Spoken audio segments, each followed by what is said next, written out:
Welcome to Canine Connections episode 4. This episode is called Baypath State of the Union. I'm Liz Jeffress, Executive Director of Baypath. And I'm Beth McLeod, Director of Behavior and Training, and this is our mascot, Percy. So today we kind of want to talk about what we're seeing at Baypath right now and what we're seeing in animal welfare in general. I've been with Baypath for 12 years, and I've never seen anything like this. You know, obviously the pandemic created a lot of issues for people. The first thing everyone asks me is, you know, is it pandemic puppies, which is an umbrella term for everyone who adopted anything during the pandemic, right? And then now they maybe have to go back into the office 5 days a week, 2 days a week. Are they returning? Somewhat, okay, but that is by far not the biggest issue we're seeing. We're seeing the other effects of the pandemic, the financial strife, you know, obviously inflation cutting into, you know, people's ultimate paycheck, access to vet care. We have a national vet shortage, labor shortage in general at vet hospitals, which means people aren't getting vet care for their animals. Things are getting worse on the health end. And also spay and neuter is falling by the wayside. Less so around here, more so in other parts of the country. Ergo, we are seeing a massive influx in the need for animals coming in, the need for our rehoming services. I just want to give you a couple stats, and then we're going to just kind of discuss some of the dynamics. But in the first 80 days of 2022, we took in 151 cats and dogs. In the first 80 days of this year, 253. It's an almost 60% increase. And 2022 was not easy street either. We took in, cared for, and placed 1,019 cats and dogs, which was up almost 30% from the year before. And prior to the pandemic, we had about 6 national rescue partners. We now have 26, including the Humane Society of the United States. So we're doing our part, but it's a lot. And, you know, we just kind of want to discuss kind of some of the dynamics of what we're seeing, how that's impacting animals in general, how that's impacting us. But yeah, and one of the biggest takeaways right now is while everyone's kind of struggling and we are seeing cats come in, this is a market increase in the need for help with dogs. So we want to unpack that a little bit in our next segment. So yeah, we just want to discuss kind of, again, what we're seeing, particularly as it pertains to the dogs.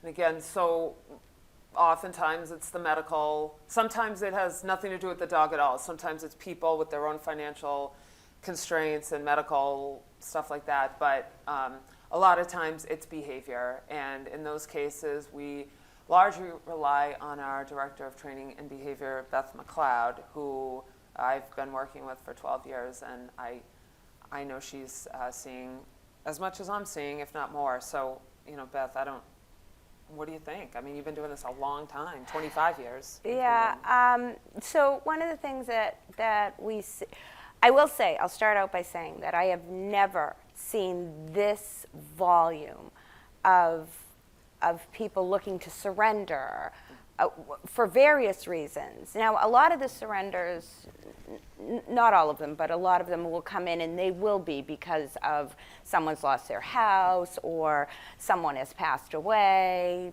whatever. I don't get involved in those, right? The staff does an incredible job of helping those people and facilitating, you know, rehoming those animals. Where I get involved generally is when there's a behavior issue. And I have never experienced this level. I literally could stay on the phone all day, every day. You know, then it's like a tsunami of surrenders or surrender requests. And they're coming from all over. A lot of these surrenders are coming from other shelters or rescue organizations who don't have the resources. We are very unique. We're one of the few shelters that can actually have the resource to do some behavior modification to give dogs who otherwise would not have a chance at a second home. Yeah, and if I could just bust in, that's because of you. I mean, I don't think people understand, a lot of small shelters don't have someone with your experience involved. A lot of large shelters don't have someone with your experience involved, and you give of your time and talent very generously. So we're very lucky to have that. And Beth has set up our entire behavior program over these last 12, 15 years that she's been involved. So I mean, that's a testament to you. Oh, thank Certainly. you. But you're going to pay for that. Yes, I do. They're all coming your way. They are. But, a lot of, if I kind of look over a broad base, like what are we seeing in terms of more specifics, I see a lot of, hey, we had a baby and we weren't prepared, Right. and the dog wasn't prepared, I see a lot of resource guarding problems, especially a lot of these are around younger children in the home, right? So, so some of that is hopefully we can help mitigate, by with our adopters, setting them up to be successful, like understanding that, yes, we realize you don't have a child at this point, but if you do, here are the resources that you want to use to prepare. So a lot of it is thinking that 10 steps ahead, right?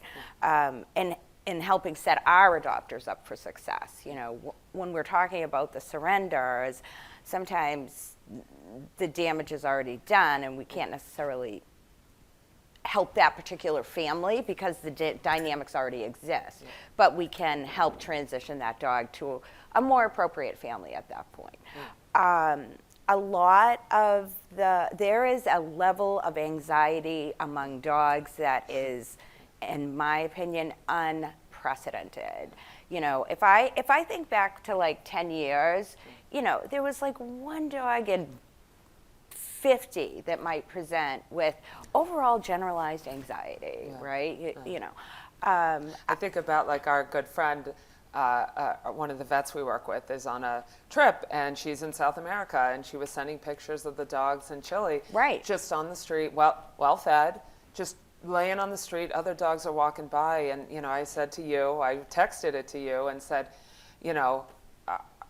I'm not putting some of these other, I'm not saying they're the model of animal welfare, like that these dogs are street dogs and we don't do that here, but there's a difference. The U.S. it seemingly has a very anxious dog that other parts of the world don't have. I'm not saying someone else is wrong or right, but it is, you don't see that. No. And they're wired here. And is it because we, everyone's on a leash because that's what we do, right? Everyone's behind a fence because that's what we do. Right. It's just this frustration because we keep seeing reactivity. I mean, I haven't been doing it as long as you have, but it's insane. Well, even if you think back to okay, so now I'm 60. Yes, now everyone knows how old I am. So if I think about how I grew up with dogs, it was the same as how we grew up as children. The parent in the house shooed everybody out, dog, kids, everything else.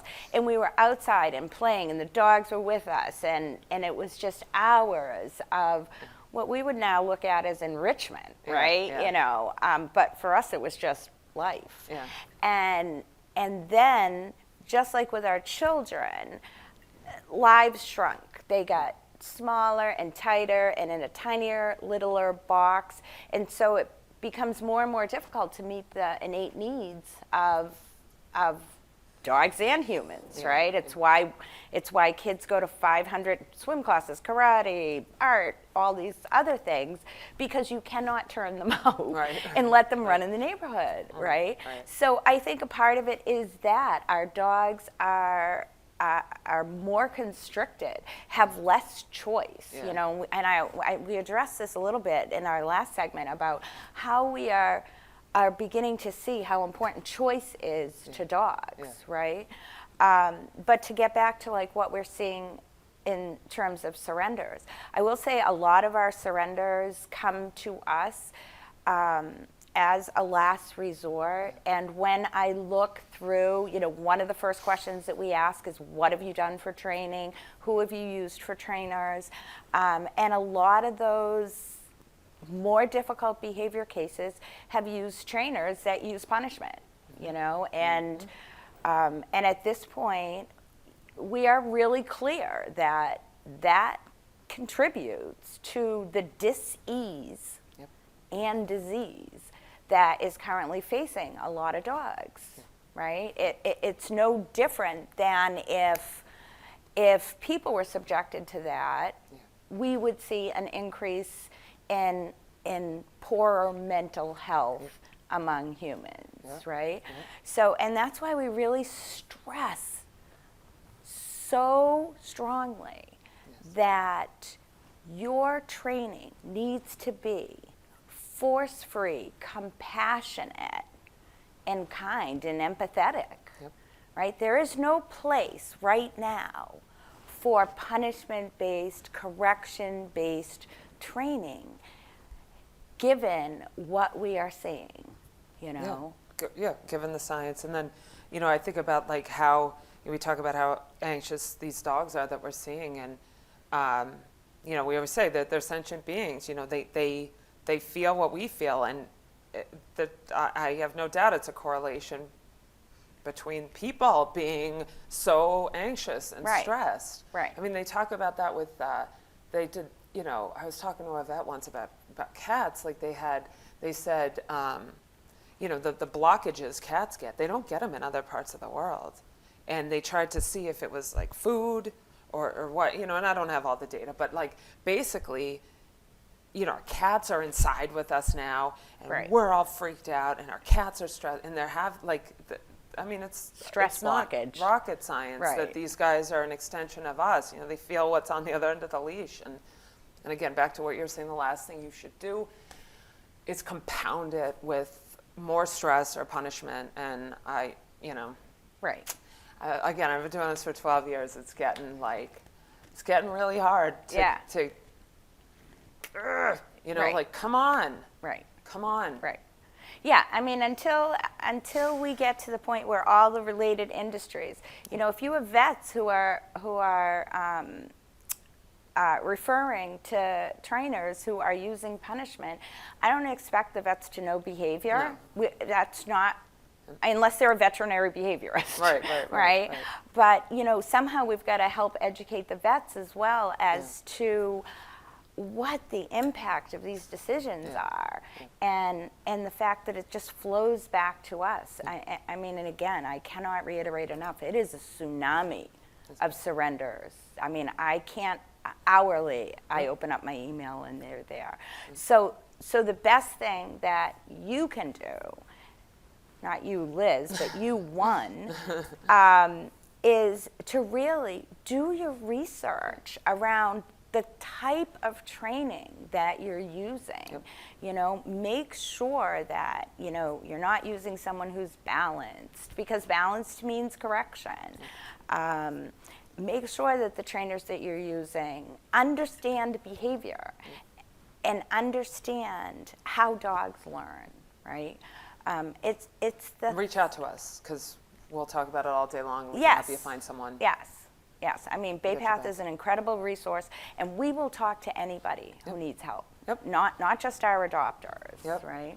Training at baypathhumane.org, or call, email, anything, but training at baypathhumane.org. Now we want to share a great video from our fur ball the other day. That's one of our largest fundraisers of the year, and it's like a little montage of everything we do and everything that community makes possible via donations, volunteerism, adoption, fostering, all that good stuff. So take a look.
Okay, so for today's trick, we're going to work on teaching Percy to sit pretty.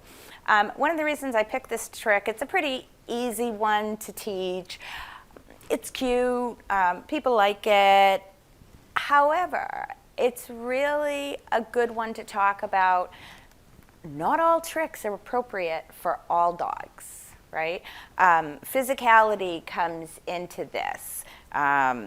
How a dog feels about pressure comes into this. So if you start teaching any trick to your dog, then, and it seems like they're really uncomfortable, look at their structure. Say, okay, if I'm going to teach sit pretty to a dog that is maybe 25 pounds overweight, that's not really a good choice for that particular dog at that time. It's going to put a lot of stress on their spine, their joints, whatever. So always pick things that are appropriate for your dog. Dogs that are afraid of pressure and leaning, stuff like that. Maybe we won't teach them to weave in between your legs because it's all about leaning over, right? Okay, we're going to teach Percy how to sit pretty. So just like always, we're going to start with luring this behavior. So we're going to get him into a sit there. And we're going to put the cookie right here. So that's really not what I want. I could teach him to walk on his back legs. He's pretty agile. So I really shouldn't have clicked there.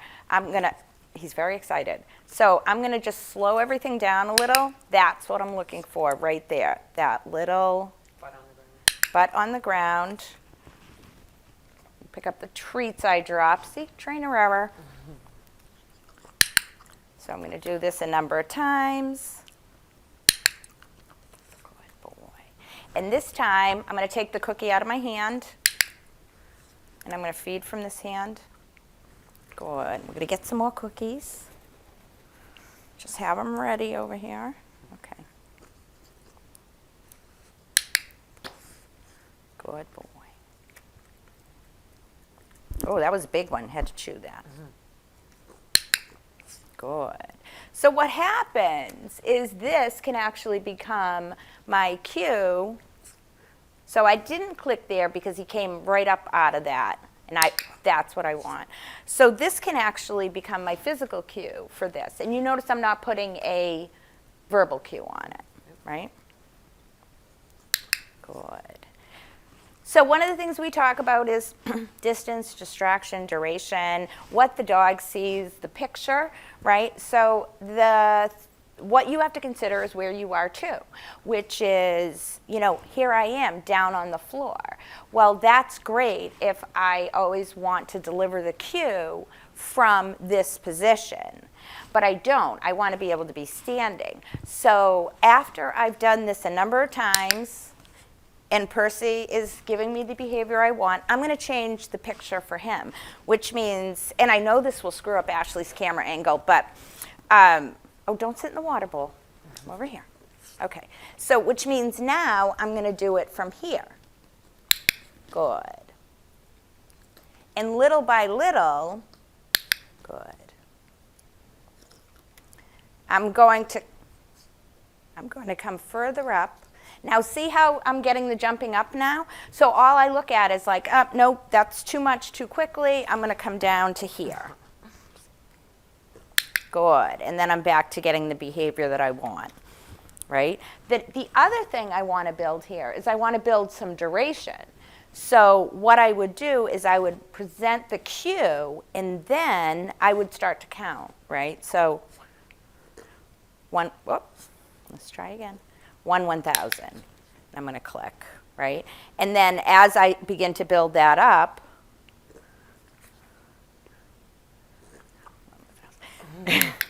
good, until he'll just sit there, right? Good, right? So, so again, it's just making these little training adjustments. Good. And the other thing with this trick that is, I think, really important is I want to not always have to have that cue be right over his head, right? Eventually, I want to be able to have the cue just like right here. So little by little, and again, this is a harder trick to teach in terms of getting through it very, very quickly. I would do multiple sessions with this. Good. And if someone doesn't have a clicker, they can just mark. Yes, absolutely. If we want to get rid of that, which, nope. He's like, oh, not food.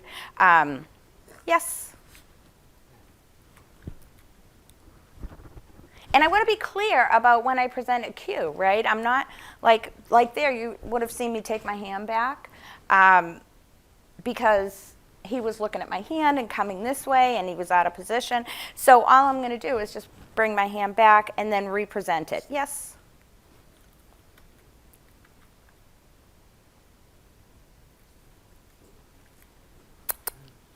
So all that tells me, although we might work on his spin next time, but you know, when I get that, when I get a behavior that is not at all related to what I asked for, do you want a drink? He's like, no, I would like more cookies. All that says to me is too much, too fast. He's unsure, but he's going to give me behaviors. He's going to, what we call, throw behaviors at me until he opens that cookie jar, right? So I will do one more of the behavior that I want, just because I don't want to end on that spin. Yes, good, excellent. So there you go. Send us your training videos. Thank you. So once again, Liz and Percy and I would like to thank you for tuning in to the Canine Connections.